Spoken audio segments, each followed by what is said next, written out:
Hallelujah. First Peter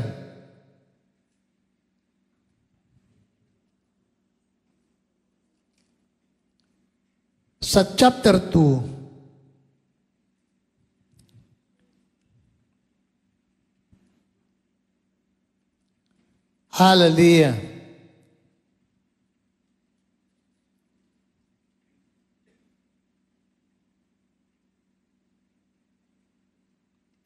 Sabi po dyan sa verse 9, dapat kayo ay isang lahing hinirang, mga saserdote ng hari, isang bansang nakatalaga sa Diyos. Pinili kayo ng Diyos upang maging Kanya at maghayag ng mga kahangahangang gawa niya. Siya rin ang tumawag sa inyo mula sa kadiliman tungo sa Kanyang kagilagilalas na kaliwanagan. Dati kayo'y hindi bayan ng Diyos, ngunit ngayon, kayo'y Kanyang hinirang. Kayo'y Kanyang hinirang niya noon. Pinagkaitan kayo ng habag, ngunit ngayon, sumasa inyo ang Kanyang awa. Hallelujah. Pinagpala po ng ating Panginoon. Hallelujah. Ang Kanyang mga salita na atin pong nabasa. Glory, glory to God. So, pinili ka ng Diyos. Alam niyo mga minamahal,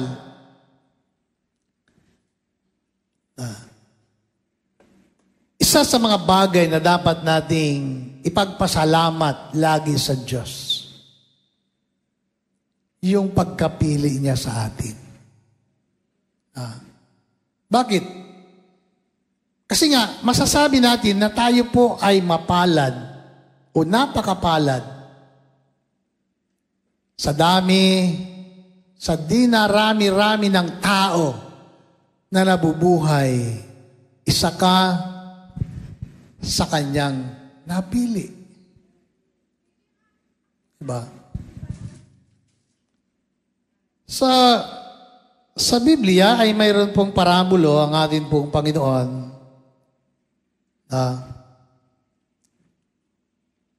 Sa aklat po ng Mateo, sinabi ng ating pong Panginoon na marami ang tinawag, ngunit kakaunti ang pinili.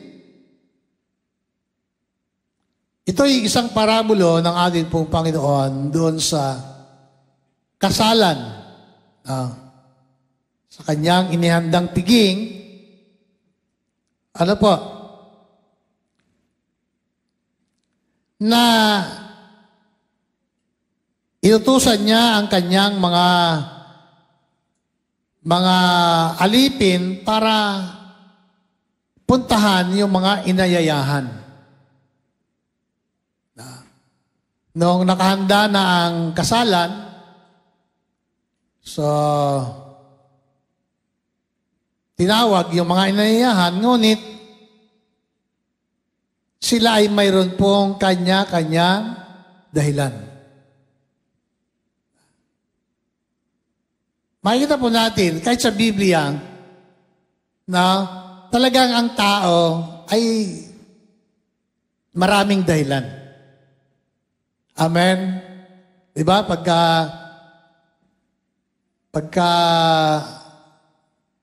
nag-invite ka ng tao,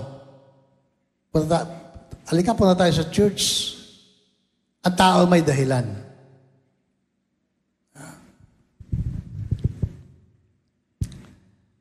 Pero po isang kapatid, bumili sa bahay, saan po ang church niyo? Sabi niya sa akin. Kako dyan po sa may infant sa tapat.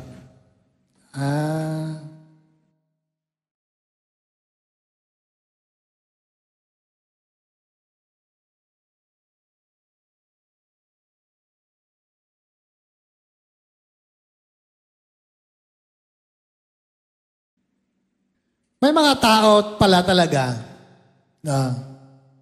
na parang ayaw na nilang maglaan ng panahon, magsakripisyo ng kaunting pamasahe, pera, o di kaya magsakripisyo, maglakad, para lang makadalo sa gawain. Ang gusto nila, yung nandyan lang, sa malapit lang. Ayaw na nila na, kung malapit lang ho, dyan lang sa may infantry. Ay, saan ka nag-church, kapatid? Ako'y kay mananampalataya. Ako'y mananampalataya din. Ay, yun naman pala eh. Yun lang. Yun ang kanyang dahilan. Ayaw niya na lumabas pa. Diba? Siguro kung ang simbahan natin sa mall, baka lumabas siya. Kasi sa mall na eh. Di ba may mga simbahan sa mall? Pero kung kabats ko sa Bible School eh, ang simbahan niya sa Wilcon, doon sa Visayas Avenue, sa Quezon City. Nasa mall. Pagkatapos nga naman mag-church, ay di, mayroong McDo dyan, kakain sa mga member doon sa labas. May mga kainan doon sa baba. Magmumul na sila. Diba? Kasi ang mga tao, lahat tayong mga Pilipino, mahilig pumunta sa mall, mag-shopping. Nakapagsimba ka na, nakapag-shopping ka pa.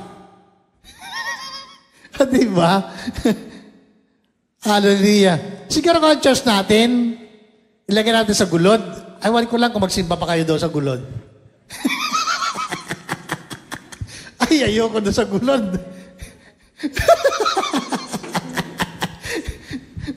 Saan church nyo? Ay, sa gulod kami. Ay, ayoko doon sa gulod. May dahilan kayo. Diba? Marami na kayong dahilan. Malayo.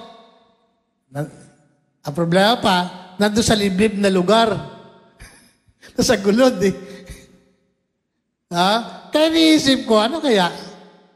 Nagpipray tayo ng church, ng lote, tapos bigyan tayo ni Lord doon sa gulod. Ay dami namang dahilan. Ay di para tayo ngayon. Di ba? Kasi, ang mga Kristiyano ngayon, kumbaga, naimili na rin ng lugar eh. Ang gusto na simbahan, nandun sa mga sentro. Nandun sa, yung kumbaga, paglabas mo ng simbahan, kakain ka na lang sa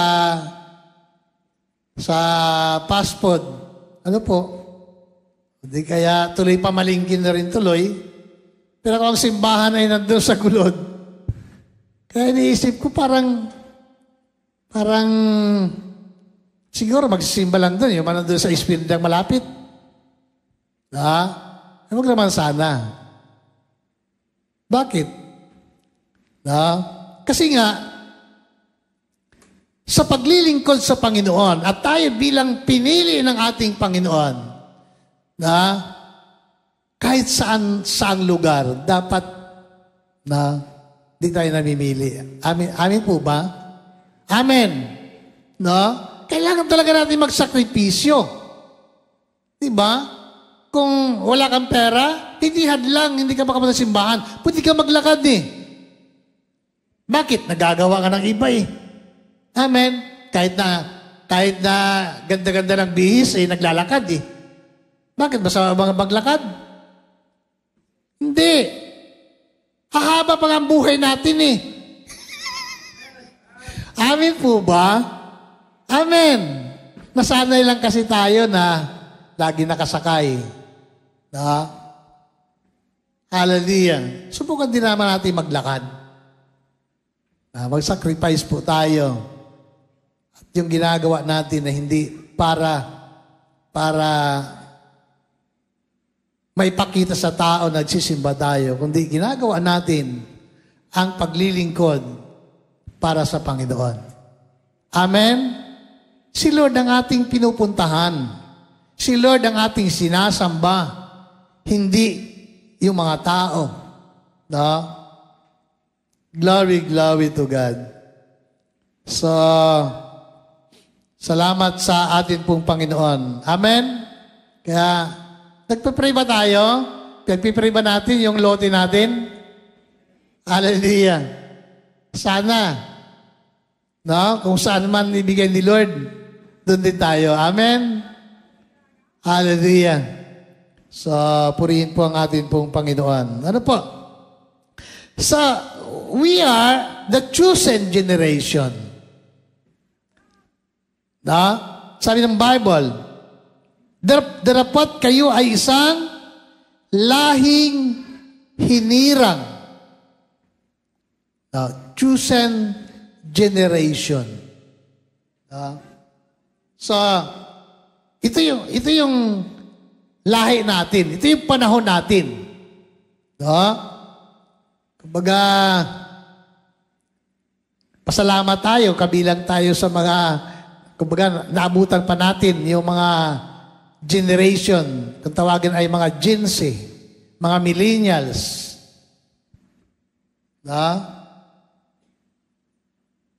Hallelujah.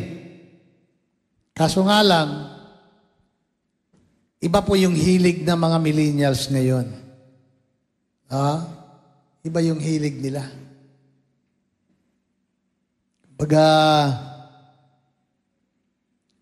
Pag hindi natin sila maintindihan, lalong hindi rin nila tayo maintindihan. Kasi nga, minsan, ang umiiral sa atin, ay, bakit yung panahon namin? Hindi nga eh. Kasi nagbabago ang panahon eh. Amen po? Nagbabago ang panahon. Yung mga trend, nagbabago din. Hallelujah. Yung hilig ng mga kabataan, iba sa hilig ng mga kabataan nung araw. Diba? Hallelujah. Ay yung trend nga sa pagliligawan, iba na ang trend ngayon eh. Diba? Hallelujah. Ngayon, madali naman ligaw. Ay nung araw, bago ka makapangasawa, magsakripisyo ka. Ay ngayon eh, madali lang maghanap ng asawa. Nandiyan pa kayo? Kasi nga, nagbabago ang panahon. Nagbabago ang panahon. Hallelujah. Sa mga kapatid, huwag nating kalimutan yung kalagayan natin bilang mga anak ng atin pong Panginoon. Ikaw at ako ay piniling lahi ng Diyos. Amen. At yun ang isang bagay na dapat nating ipagpasalamat sa atin pong Panginoon. Ano po? Hallelujah. Sabi po sa aklat po ng Efeso,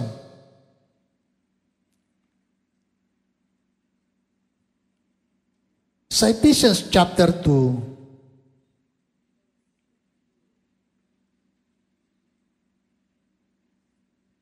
hallelujah.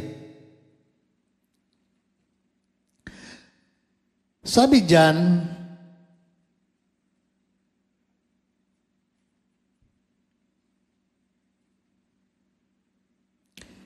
dahil sa kagandahang loob ng Diyos ay naligtas kayo sa pamagitan ng inyong panalig kay Kristo at ang kaligtasan ng iyan kaloob ng Diyos, hindi mula sa inyo.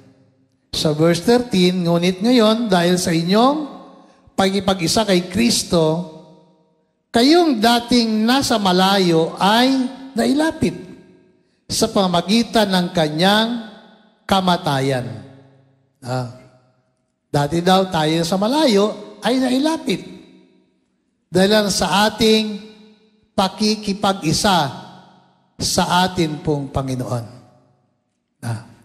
Ngayon, sabi po dyan sa chapter 1, sa verse 4,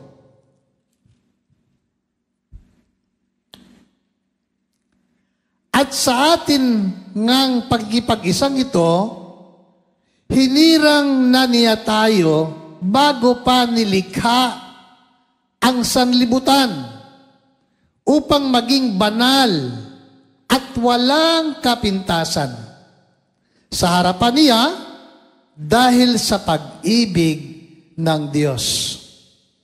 Tayo'y kanyang itinalaga upang maging mga anak niya sa pamagitan ni Hesus Kristo.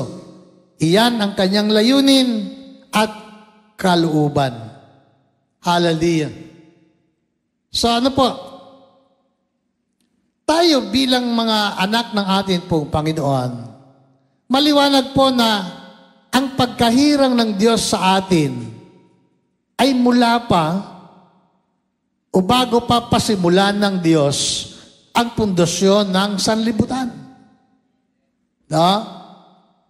Bago niya nilagyan ng patibayan ang mundong ito, na pinili na tayo ng Diyos. Sa ibang bahagi ng Biblia, mga minamahal, bago pa tayo anyuan ng Diyos sa sinapupunan ng ating mga nanay, pinili na tayo ng Diyos. So, alam niyo mga minamahal, yan po ay isa pong misteryo na sa Biblia ay ipinapahayag para po sa atin at malaman natin kung bakit tayo naglilingkod sa atin pong Panginoon. Ano man ang dahilan ng pagkakilala natin sa atin pong Panginoon. Sino man, at anuman ang ginamit ng Diyos para makilala natin siya bilang Panginoon at tagapagligtas ng ating buhay, at narito ka ngayon naglilingkod sa Kanya, kapatid mga minamahal. Nais pong sabihin ng Biblia para sa iyo at para sa akin na ikaw at ako ay pinili na ng ating Panginoon mula pa o bago pa lagyan ng pundasyon ang sanlibutan. Amen. So isipin po natin mga minamahal. No? Kailan nilikha ng Diyos ang sanlibutan? Di ba? Sabi sa Bible, in the beginning. Diba? Sa Book of Genesis pa yun. No? Sa pasimula. Hallelujah. So kung balikan po natin yung creation ng ating pong Panginoon, mga minamahal, bago pa nilikha ng Diyos ang lupa, nasa puso na ng atin pong Panginoon ang pagkapili niya at pagkahirang niya sa bawat sa atin. Excuse me. So, mapapansin po natin mga minamahal, ang katotohanan ito na tayo ay naging bahagi ng lahi na pinili ng atin pong Panginoon. Makita po natin mga minamahal, so walang dahilan na tayo ay magselos, or mainggit sa Israel dahil sa sila'y pinili ng ating Panginoon. Sila'y piniling bayan ng Diyos. Hallelujah. Sila'y itinangi ng ating pong Panginoon. At itinatangi niya hanggang sa panahon natin. Diba? Kita po natin mga minamahal. Ang Diyos ay may piniling bayan. Ang Israel. Piniling bansa. Hallelujah. Ikaw at ako ay piniling lahi ng Diyos. Amen? We are the chosen generation. Hallelujah. Kapatid, mga minamahal, napakahalaga na bilang mga pinili ng atin pong Panginoon, siyempre mahalaga ang atin pong pagsunod sa plano at kalooban ng atin pong Panginoon. Amen? Di ba, alam natin ang Diyos sa may plano, may magandang plano sa buhay natin. Hallelujah. Jeremiah chapter 29 verse 11, baga malimit nating marinig po yan. Nababasa po natin sa mga post ng maraming mga mananampalataya. So, ang Diyos ay mayroong magandang plano sa buhay po natin. Lalo na sa atin, mga mananampalatayan. Hallelujah. Sabi ng Biblia,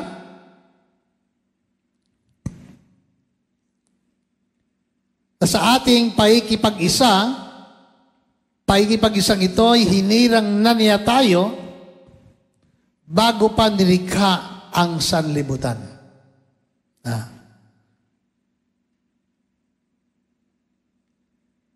So, hinirang tayo ng Diyos. Diba? Ang Diyos ang humirang sa atin. Ang Diyos ang pumili sa atin.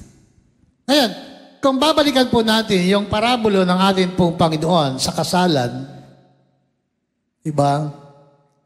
Yung tatlong inanyayahan po doon, at isa sa inanyayahan po doon ay bagong kasal. Kaya, nung tinawag sila at nakahanda na ang tiging, ang dahilan ay hindi ako pwede, hindi ako available eh. Kasi bagong kasal ako eh. Nandiyan ba kayo?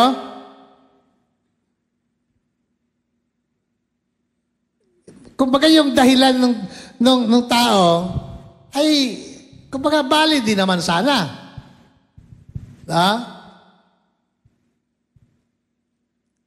Valid po yun. Kasi bagong kasal nga eh. Yung isa naman ay marusang nabili na magkapares na baka. So, kailangan niyang puntahan para masubok. Kaya hindi siya available. Hallelujah. Alam niyo mga minamahal, sa bawat pinili ng ating pong Panginoon,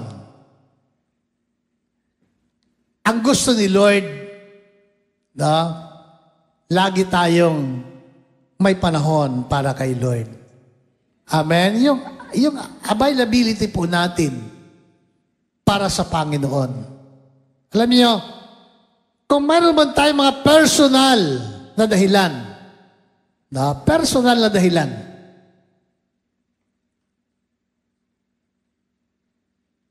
pagdating kay Lord, dapat isang tabi natin. Amen? Kailangan mo pa rin unahin si Lord. Diba? Sabi nga, para bang, yung Matthew chapter 6 verse 33 ay, moto na ng maraming mananampalataya.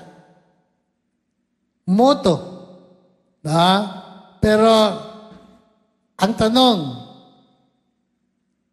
nagagawa ba natin na laging gawing pangunahin si Lord? So, alam niyo mga minamahal,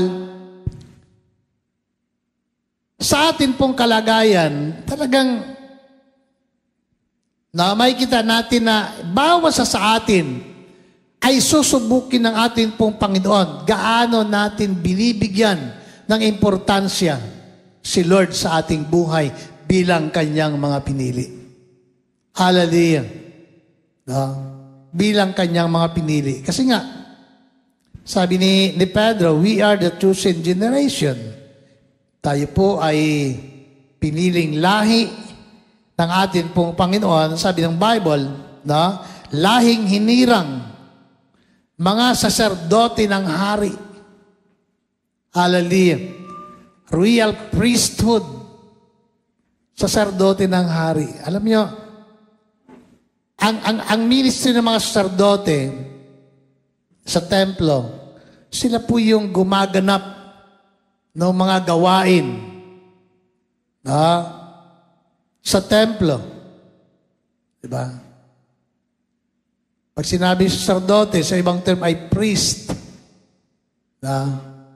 Hallelujah. So, kumbaga, ang mga saserdote, sila yung mga tao na itinangi ng atin pong Panginoon, tinawag at pinili para maglingkod sa Diyos. Kaya nga, yung pagkapili ng Diyos sa atin, pinili ka ng Panginoon at iniligtas ka niya para maglingkod para sa Panginoon. Amen? Kaya nga, ang pagiging anak ng Diyos at pagiging mananampalataya ay hindi lang nagtatapos na yung tayo po ay tagurian na mananampalataya, kundi bahagi ng ating buhay Kristiyano ay ang paglilingkod sa Panginoon. Amen? Paglilingkod.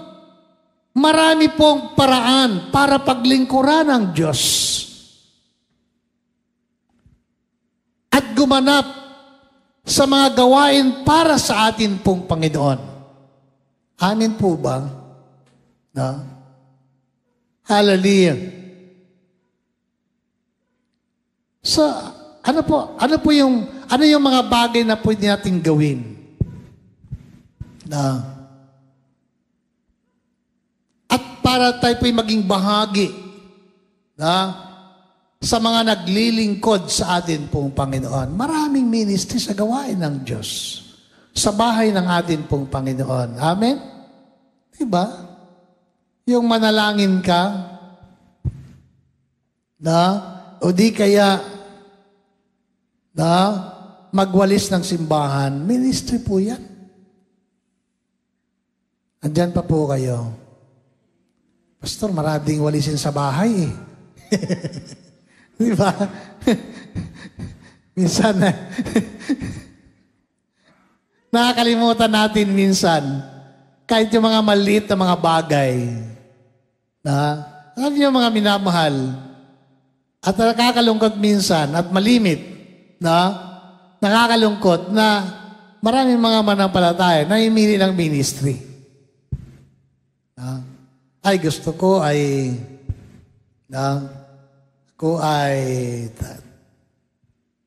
ako ay tagapagpaawit. Gusto ko ako ay taga-gitara, taga-keyboard. Magandang ministry po yan. Pero kung wala ka namang talent, mahirap din. Paano ka makasabay? Samantala, may mga ministry na kayang-kaya natin gawin. Hindi mo na kailangan yung skill o kaalaman sa mga instrumento. At least ministry din po yan. Pagdating sa langit, lahat po yan may gantimpala. Amen. Ay kahit na ang galing-galing po natin sa mga instrumento, kung ito'y ginagawa lang natin para sa sarili natin, at para tayo masabi ng iba na tayo magaling at marunong, kung ito'y ginagawa lang natin hindi taos sa ating kalooban, at wala din tayong kasiyahan, kapatid mga minamahal, may gantimpala kaya kay Lord yun? Kasi ang lahat ng mga bagay na ginagawa natin at ginagawa natin, ito'y bahagi na ating paglilingkod at ginagawa natin na may kasamang pagmamahal dahil sa tayo'y mga anak na pinili ng atin pong Panginoon. May gantimpala kay Lord. Di ba sabi ng Bible, sa 1 Corinthians chapter 15, verse 58, no? Sabi po na doon, our labor is not in vain in the Lord. Amen. No? Hallelujah. Na lahat ng ating mga pagpapagal na ginagawa para sa Panginoon, ito hindi nawawala ng kabuluhan sa Kanya. Amen po. No? Kaya nga, anumang bagay na ginagawa natin sapagkat tayo po'y pinili ng ating Panginoon, hallelujah, no? Tayo naglilingkod sa Kanya, gawin natin ang lahat ng bagay na para kay Lord. Para sa Panginoon. Nakakatiyak tayo na pagdating ng panahon na sa pagbabalik ni Kristo, sa pagbabalik ng ating Panginoon, tatanggap tayo ng mga gantimpala. Amen. Amen. Hallelujah. So, dapat excited tayo. No? Excited tayo sa pagbabalik ni Kristo. Bakit? May gantimpala tayo. Amen? Hallelujah. Diba?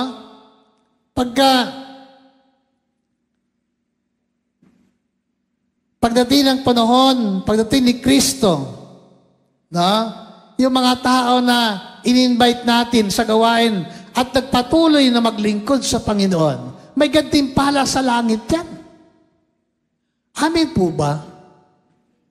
Amen. May gantimpala sa langit yan.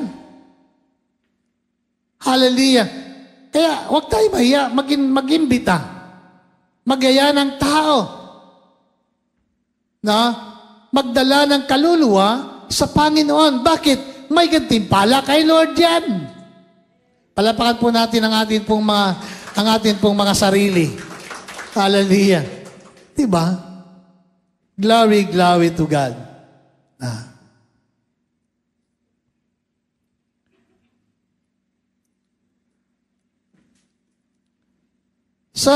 Ano po ang sabi po dyan? Saserdote ng hari, isang bansang nakatalaga sa Diyos. Hallelujah. Isang bansang nakatalaga para sa Diyos. Isipin po natin. So, ang lahing pinili ng ating pong Panginoon, hindi lamang tayo ginawang saserdote o ginagawang saserdote at naglilingkod sa sambahayan ng ating pong Panginoon. Kapatid, mga minamahal, sabi ng Bible, sabi po dyan, isang bansang nakatalaga sa Diyos. So tayo po ay itinalaga at nakalaan lamang na yung ating buhay bilang mga pinili ng ating Panginoon para sa Panginoon. Kaya nga, kung iisipin po natin mga minamahal, kumbaga, sapat na sa bawat araw na tayo po ay may kinakain, sapat na sa bawat araw na tayo po ay humihinga at nabubuhay ng marangal. At naglilingkod sa atin pong Panginoon na may kasiguraduhan, may katiyakan. Amen? Kasi kung isipin po natin ang ating kalagayan, yung kalagayan ng mga mananampalataya, kapatid, mga minamahal, kumbaga, tayo ay pansamantala lang dito. Kumbaga, ito yung kalagayan natin. Pansamantala lang tayo. Kumbaga, ang katulad natin ay isang manlalakbay. Kumbaga, tayo po ay naglakbay at tayo napadaan dito sa Montalban. Diba? Alam niyo mga minamahal, tayo manlalakbay dito sa mundo, na at pansamantala nanirahan tayo sa Montalban. At ang katotohanan, hindi ito ang permanente nating lugar at bayan. Bakit? Sabi sa Bible na ang tunay nating bayan ay nandun sa langit. Doon tayo, yung atin pong destinasyon doon Hindi dito. Amin po ba? At kung mayroon man tayo sariling bahay dito sa Montalban, ito'y pansamantala lang. Kaya nga, tinuturuan tayo ng Biblia na dapat ang ating isip ay nakatuon doon sa tunay nating bayan at tahanan sa langit. At yun ang pinakamaganda Diba? Kasi kahit na ano pang gawin natin, kapatid mga minamahal, kahit ano pang gawin natin, hindi natin mababago ang katotohanan na dito sa lupa ay walang permanente. Amen. Walang forever sa lupa. Hindi natin mababago yan. Pero si Lord may nakalaan na doon sa langit. Palapakan po natin ang ating pong Panginoon. Amen. Hallelujah.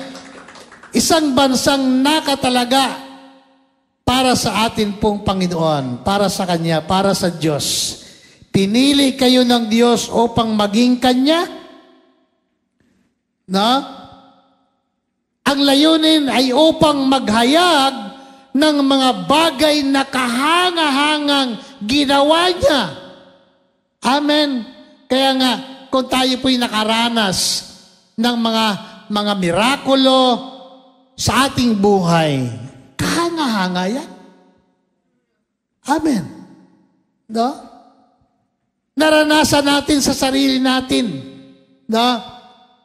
mayroon tayong kapayapaan. Alam natin ang buhay na wala sa Panginoon, walang kasiguraduhan. Di natin alam kung saan ang tungo natin.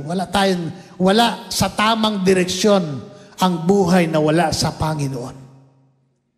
Pero naglingkod tayo, nakilala natin si Lord. Siya ang nagbigay sa atin ng tamang direksyon. Diba? Hallelujah. Dumaan man tayo sa sanga-sangang daan. Diba sa Pilipinas, sa yung sangdaan, sa Caloocan? Sangang daan. At sa lupa, habang tayo nasa lupa, maraming sangang daan tayo madadaanan.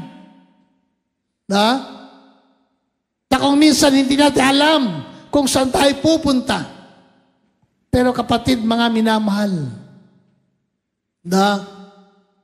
si Lord ang nagbibigay sa atin ng giya, ng gabay, para tayo po'y makalakad ng tuwid at makapaglingkod ng tama at kalugod-lugod sa harap ng atin pong Panginoon. Amen. Hallelujah.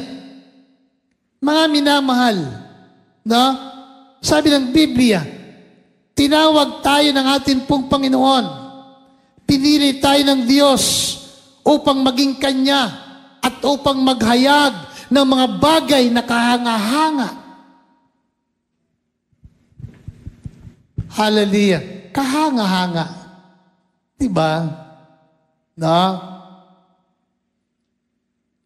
Totoo na ang Diyos natin pinaglilingkuran ay kahanga-hanga. Hallelujah. Diba? His name is Wonderful. Kahanga-hanga si Lord.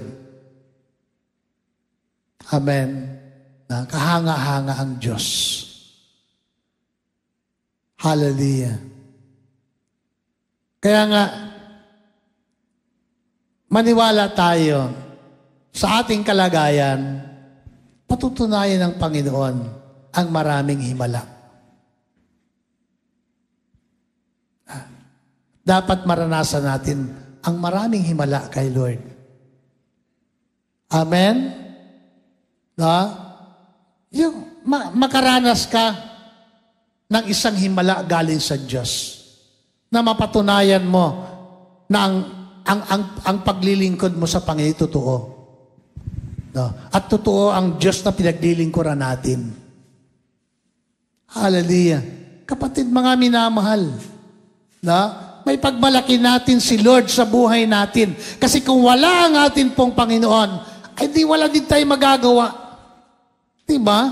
Hindi naman natin kayang iligtas ang ating buhay, ang ating sarili. Si Lord lang. Amen. Diba? Kaya ba natin iligtas ang ating sarili sa kapahamakan? Diba hindi? Hallelujah. Kung may magagawa lang ang tao para sa kanyang personal na kaligtasan, ay di. No? Hindi na sinabi sa Biblia, no? Dito sa Ephesians, sa chapter 2, no? Na naligtas tayo hindi sa ating mga mabuting mga gawa. Naligtas tayo dahil sa kagandahang loob ng Diyos. At dahil lang sa iyong pananampalataya. Amen. Kasi kung ang tao'y maliligtas dahil sa mabuting gawa, hindi natin kailangan na ang mga bagay na ginagawa natin ito. Kaya tayo nandito sapagkat alam natin, ligtas po tayo. Amen.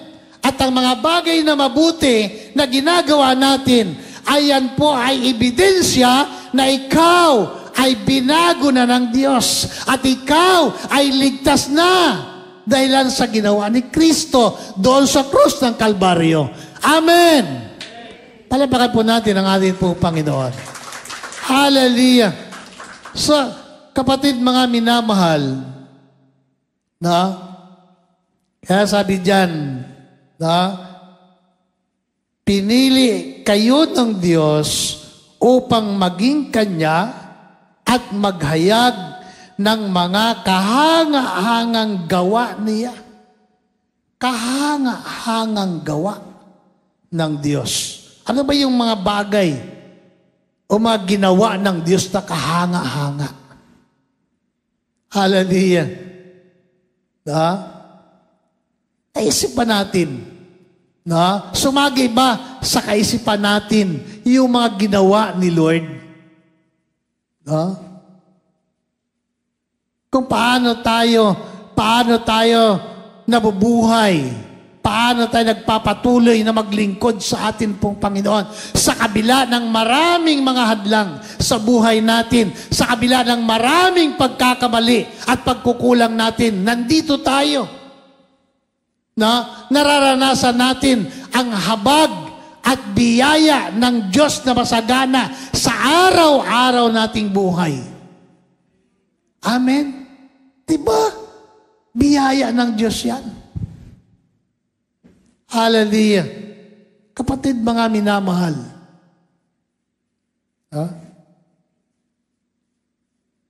Kaya nga important ipahayag natin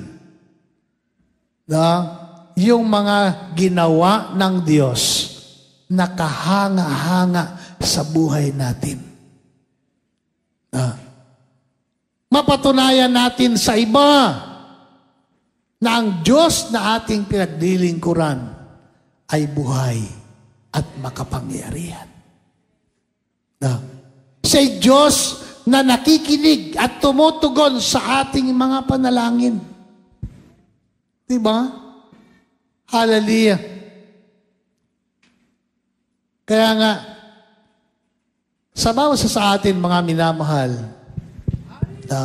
kumbaga, bawat sa atin, ma-experience natin ang kabutihan ng ating Panginoon. Diba? Kumbaga, nagkakaedad na po tayo. Parang kailan lang tayo naging tao. Pero, sa tagal na tayo po'y naglilingkod sa Panginoon, maraming bagay ang ginawa ni Lord na dapat nakita natin. At dapat na ipahayag natin ang kabutihan ng ating pong Panginoon sa ating buhay bilang kanyang mga pinili. Hallelujah. Ano po? Siya rin ang tumawag sa inyo mula sa kadiliman na tungo sa kanyang kagilagilalas na kaliwanagan. Hallelujah. Siya rin ang tumawag sa inyo mula sa kadiliman. Tayo po'y tinawag ni Lord. Kinuha tayo ni Lord mula doon sa kasalanan. Kumbaga, nakita po natin mga minamahal, yung napagandang plano ng atin pong Panginoon sa buhay ng mga mananampalataya. Kaya nga, pag sinabing Kristiyano o believers,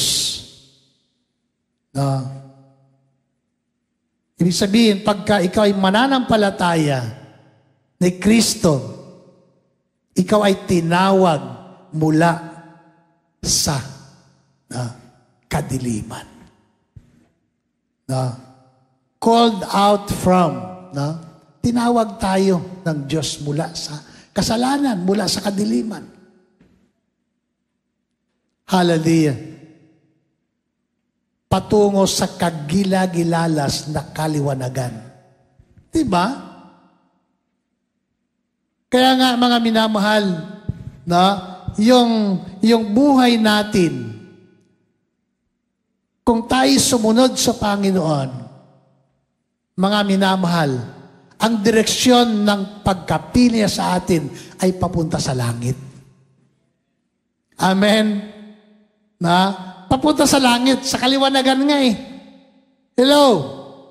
Diba? Alam natin, si Kristo ang tunay na liwanag. Amen? Siya nagbigay liwanag sa buhay natin. Hallelujah. Ibig sabihin, mga minamahal, yung buhay natin at ang pagkatawag ng atin pong Panginoon, ang layunin talaga ng Diyos para tayo, ikaw at ako, ay dalhin niya sa langit. Diba? Yan ang purpose ng Diyos eh. Kung bakit si Kristo ay bumalik sa langit, ang layunin ay para ipaghanda niya tayo ng ating matitirahan. Amen. At sabi ng Bible, pagkatapos na ipaghanda ko na yan, babalik ako. Para kunin ko kayo.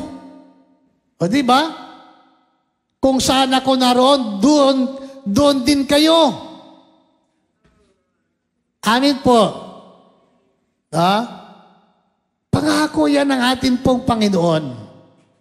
Pag naipaghanda ko na kayo, babalik ako para dalhin kayo. Kunin kayo at dalhin. Kapatid, mga minamahal,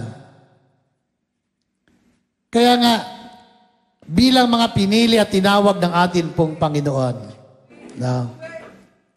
kumbaga, huwag nating sayangin ang pagkapili ng Diyos sa atin. Amen? Bagamat, siyempre, sa ating paglilingkod, di naman natin masabi na talagang pagsunod natin sa Panginoon. Ever since na tayo ay nakilala sa Panginoon, ay diretso tayo. May mga pagkakataon sa buhay natin na minsan naliliis tayo, lumiliko tayo. Pero pagkaalam mo na nalilihis tayo ng landas, bumalik ka. Amen? Balikan mo yung dinaanan mo una. Kasi yun yung tama eh. Yun yung direksyon ng daan na alam natin papunta sa Panginoon. Amen.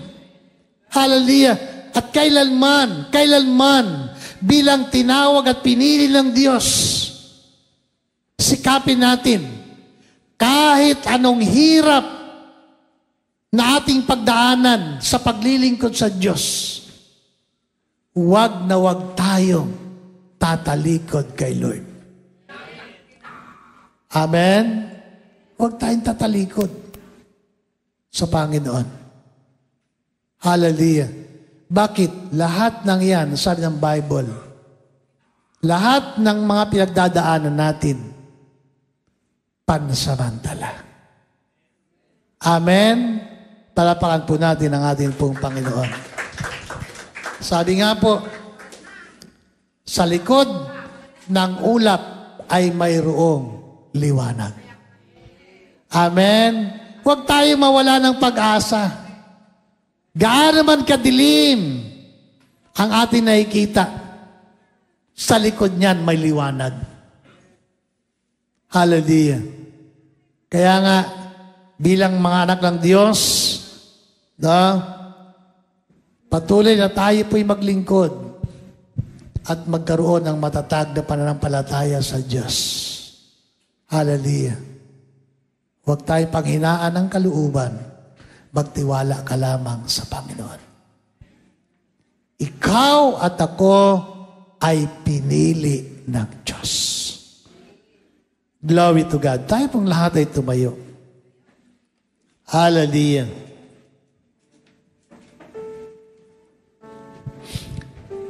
Awitin natin isang awit.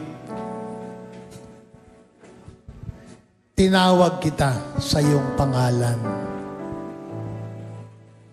Ikaw ay akin, sabi ni Lord. Amen. Hallelujah. Sabi ng awit, huwag mangamba. Hallelujah. Ika'y kasama.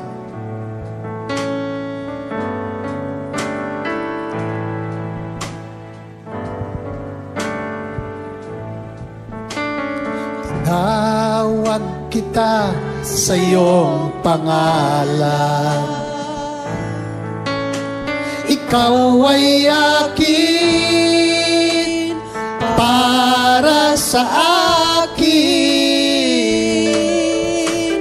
Huwag mangamba, ako'y kasama. Matapos man ang sandaigdigan, hindi kita iiwan.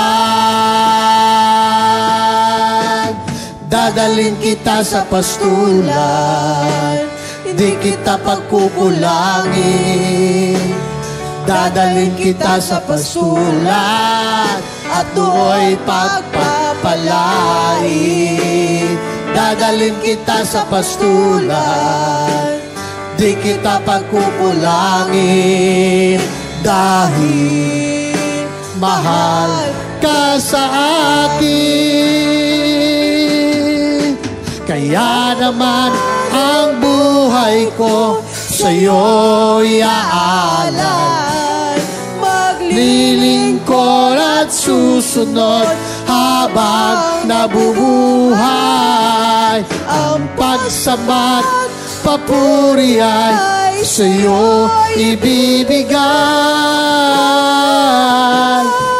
Salamat at ako'y tinawag, at sa puso mo inilagay. Minsan pa tinawag kita, sa iyong pangalan. Oh, ikaw ay akin. Ikaw ay akin. Oh, para sa akin. Para sa akin. Huwag mangamba, ako'y kasama. Oh, matapos man. Hallelujah. Sandaigdigan, di kita iiwan. Dadalhin kita sa pastulan. Hallelujah. Di kita pagkukulangin. Dadalhin kita sa pastulan at do'y pagpapala. Yes! Hallelujah! Dadalhin kita Sa pastulan, di kita pagkukulangin dahil mahal ka sa akin. Kaya naman, hallelujah, sa'yo iaalay. Maglilingkod at susunod habang nabubuhay. Ang pagsamba't papuri ay sa'yo ibibigay. Salamat at ako'y tinawag at sa puso mo inilagay. Minsan pa naman ang buhay ko sa'yo iaalay. Maglilingkod Glory, glory to Jesus. Habang nabubuhay, Ang pagsamba't papuri ay sa'yo ibibigay. Salamat at ako'y tinawag at sa puso mo inilagay. Salamat at ako'y tinawag. Salamat at ako'y tinawag at sa puso mo Inilagay. Salamat. Salamat at ako'y tinawag at sa puso mo inilagay. Hallelujah! Pasalamatan natin ang ating Panginoon. Yes, Jesus! Yes, Lord! Salamat sa iyo. Salamat sa pagkatawag mo, Panginoon. Salamat, pinili mo kami. Pinili mo ang iyong mga anak. Hallelujah! Glory, glory to God. Hallelujah. Thank you, Jesus. Thank you, Lord. Hallelujah. Thank you, Jesus. Glory, glory to God. Panginoon, salamat ngayon pong umaga. Hallelujah. Tunay nga po dakilang Diyos na napakahalagang malaman namin at lagi na maging laman ng aming isipan na kami ay mga tao na ganap na iyong pinahalagahan. Mga tao na iyong pinili at tinawag. Hallelujah. Na maging bahagi ng iyong kaharian. Lord, habang kami ay nasa lupang ito, salamat sapagkat ngayon pa lamang, Panginoon, ay mayroon kaming katiyakan sa piling mo. Hallelujah. Anumang problema, anuman ang mga pagsubok, anuman ang aming mga pinagdadaanan sa buhay at pinagdadaanan ng iyong mga anak.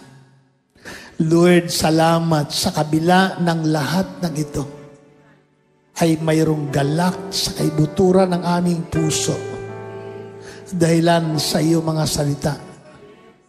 Hallelujah.